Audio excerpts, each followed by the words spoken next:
हर साल हम लोग बड़े उल्लास और भक्ति के साथ फागुन मास के कृष्ण पक्ष की 14 को महाशिवरात्रि का पर्व मनाते हैं। लेकिन क्या आप ये जानते हैं कि हम महाशिवरात्रि का पर्व क्यों मनाते हैं और क्यों भगवान शिव को महाशिवरात्रि इतनी प्रिय है? क्योंकि महाशिवरात्रि भगवान शिव के प्रकट होने और शिव और शक्ति के मिलन का दिन है। इसके अतिरिक्त भी ऐसी बहुत सी शुभ घटनाएं हुई थी जिसके बारे में शायद ही आपको पता हो।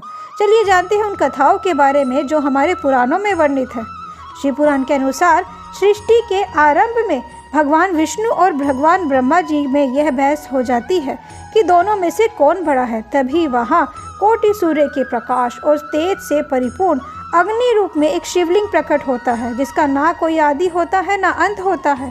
शिवलिंग के ऊपरी हिस्से की खोज में ब्रह्मा जी हंस के रूप में ऊपर की ओर गए और दूसरी ओर भगवान श्री विष्णु वराह के रूप में शिवलिंग के निचले सिरे को खोजने के लिए गए, किंतु दोनों ही शिवलिंग के सिरों तक पहुंच ना पाए। तब शिवलिंग से तप तप करने की ध्वनि सुनाई दी। इसके बाद उन्हें पता चल गया कि जो सर्वशक्तिमान शक्ति है उनका ना आदि होता है ना ही अंत होता है। वह शक्ति तप करने के लिए कह रही है ताकि सृष्टि का सृजन हो सके। जिस दिन वह अग्नि शिवलिंग के रूप में प्रकट हुआ था वह दिन महाशिवरात्रि का ही था। इसीलिए शिवरात्रि का इतना अधिक महत्व है क्योंकि इसी दिन भगवान शिव अग्नि शिवलिंग के रूप में पहली बार प्रकट हुए थे।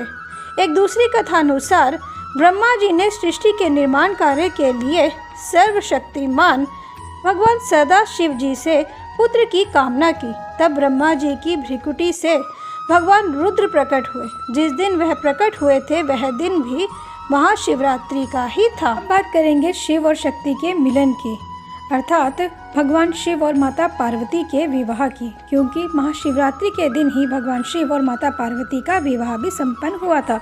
किंतु उनका विवाह इतनी आसानी से संपन्न नहीं हुआ था।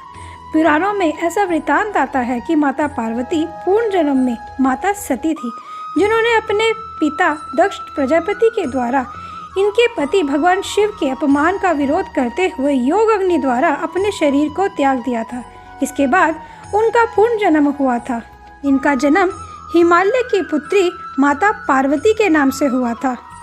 बचपन से ही माता पार्वती जी भगवान शिव की भक्ति में लीन रहती थी।